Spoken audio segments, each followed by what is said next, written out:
there's really one NFL story that has been dominating this entire offseason. And it involves the MVP of the league, Aaron Rodgers. Now, Aaron, we know what happened. The Packers and their general manager, Mike Gutekunst, drafted Jordan Love, moved up in the first round to draft him, and they probably thought that Aaron, as we jokingly call him, Aaron Rodgers, was on the downside, that, maybe injuries had started to catch up. Who knows if his passion was still right to play the game. And, you have to always think about replacing a legend, which is hard to do. It is so hard to do because it happens in real time and somebody's feelings are ultimately going to get hurt. Aaron said all the right things last year because it really wasn't about Jordan Love replacing him, and that wasn't going to happen immediately, and it might not even happen for another 2 years or so.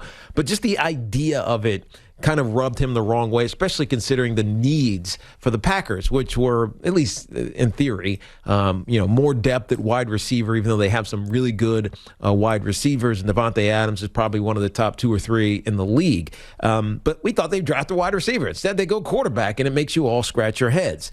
Well, Aaron Rodgers has an epic season last year, wins the MVP, takes his team to another NFC championship game. They obviously fell short again, but Aaron was amazing. And this offseason, it could have gone many ways. The more prudent way would have been to just say, all right, we have something to build on now. Back-to-back NFC championship appearances. We know what it takes to get there. We lost to an epically good team in the Tampa Bay Buccaneers who had great players on both sides of the football, and the GOAT, Tom Brady, joined them before the season. So if that's what kept us from the NFL Super Bowl, then you know what? We can get marginally better and then obviously find our way through. Instead, we see Aaron Rodgers start to take his personal life more seriously, working on his mental health, as he talked about. He got engaged. Forget the girl's, his fiance's name. Woodley, I think, Shailene Woodley. Yep, she's an actress, pretty lady, and I know they're gonna have a great family. It's been a long time since we've thought about Aaron Rodgers getting married. He's had plenty of beautiful girlfriends, but this one feels real. So he spent a lot of this offseason getting his personal life right, feeling comfortable in it. And that's his right. He's 38 years old. He can do whatever he wants with his off seasons at this point, especially because the offense that he's been in or he's going back to will be the same one, if he does go back, the same one that he's been in. He also hosted Jeopardy, which was actually pretty interesting because he put a lot of work on doing it just right and being a great host. And in fact, he openly talked about wanting to be the full-time host. And at the time when he was saying those things about being the full-time host, it's you're like, wait, you're going to quit football to be the full-time host of Jeopardy? Like, really? But he laid it out kind of well. He's like, look, they film in the off season. In my off season, it takes, I think, 5 or 6 weeks that they film. Obviously, it would compromise a little bit my preparation. But at 38 years old, how much do I need to really be diving into the preparation of an NFL season so I could become the full-time host of Jeopardy and still keep my day job as the quarterback of the Green Bay Packers? But then it started to get a little bit more sinister, and it started with an Adam Schefter report that Aaron Rodgers was pissed off at the Green Bay Packers and that the likelihood of him showing up and playing was small to none. And because Aaron never addressed it, it just kept taking different forms and growing bigger, and it's like the tall tale that just keeps getting taller. And another anonymous source says X and another anonymous source says Y, and then Mark Murphy comes out and starts trying to win the PR game. First by saying, Aaron's divided our fan base. Okay, maybe you were being flippant and trying to make a joke, but it was a bad joke because at the end of the day, you just made Aaron more upset. Then he doubles down on that and says, our former GM, Ted Thompson, used to say he's a complicated fellow. What the hell does that even, what does that mean? It's more trying to win the PR game, push this fan base against Aaron Rodgers. So in the unlikely event, I think the unlikely event that he doesn't show up the fan base will say, oh, good riddance. He didn't want to be here. Forget Aaron Rodgers. He didn't want to be a part of this team anyways. And Mark Murphy just kind of greased the skids for a fan base to fall right in line with the good riddance of Aaron Rodgers. We can get rid of Brett Favre. We can get rid of Aaron Rodgers type of thing. And then we get another report. Even though it's not necessarily a new report, it's kind of just a restating of an old report. That, and this again was from Adam Schefter, that the Green Bay Packers had offered Aaron Rodgers a contract to be the highest paid player in the NFL.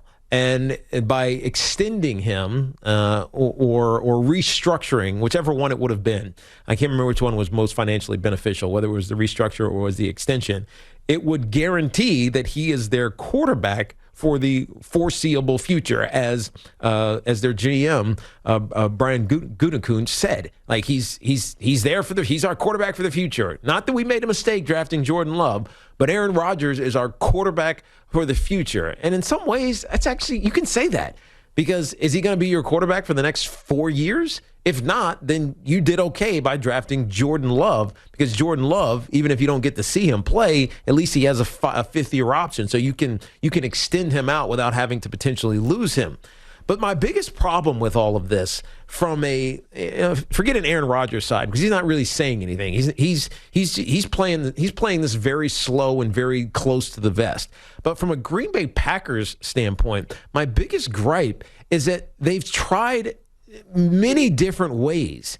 And again, I don't know where this recent Aaron Rodgers, we offered him a ton of money and he said no report comes from, and why it comes 2 weeks before the start of training camp, maybe to set fans up for the fact that he's not going to be there. But it's an old report. So regurgitating it now and making it, appear as breaking news, Aaron Rodgers, turned down an extension that would have made him the highest paid quarterback in NFL history. We knew this 2 months ago that he turned that down. So why bring it back out? And I don't think that Aaron Rodgers would put that out. So it's got to be the Green Bay Packers, again, playing this PR game. First, it was the PR game with, he's dividing the fan base. Then it's the PR game, he's just a complicated kind of guy. And now it's the PR game of, we offered him a ton of money. We wanted to give him security that lets him know he's our quarterback for the foreseeable future, but he said no. It's one thing after another, after another, after another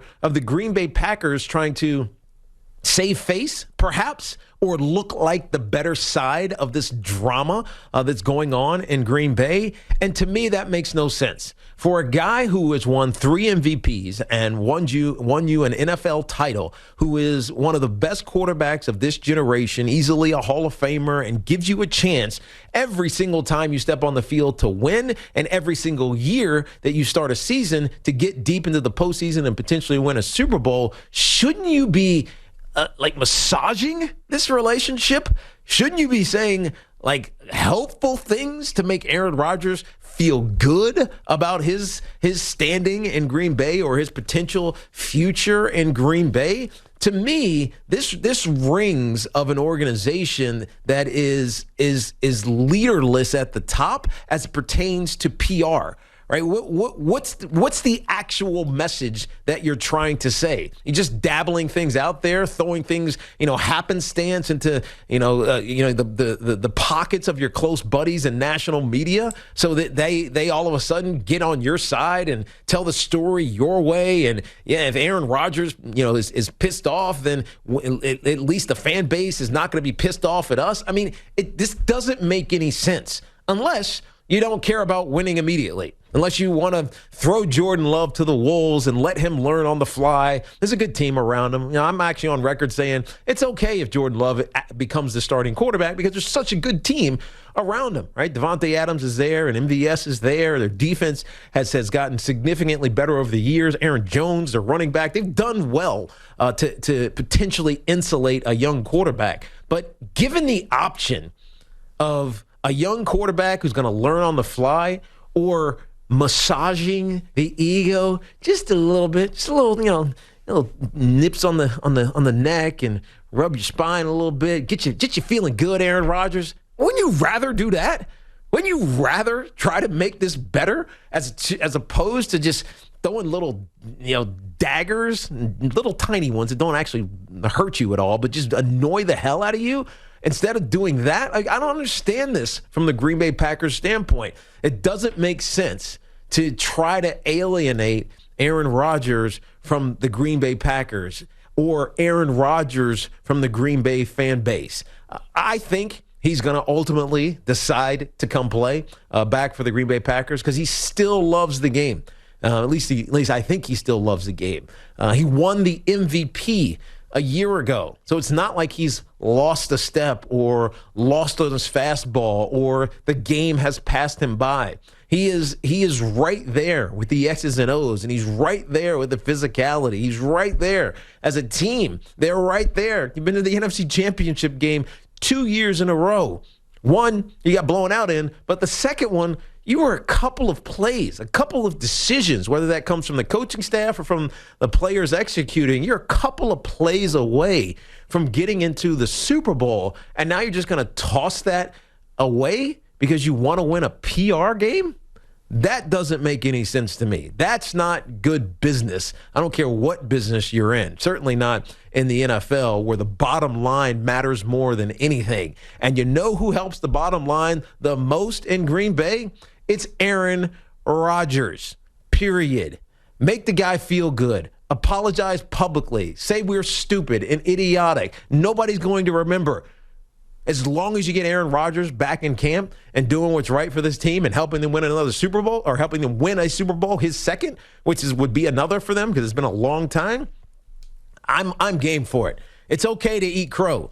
As you say with people who have been married for a long time, you got to learn how to say I'm sorry 1,000 times.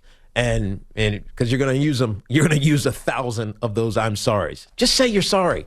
Get it over with. Stop trying to antagonize the guy and be too smart by half in the PR game. I don't understand this Green Bay organization. I don't understand it at all.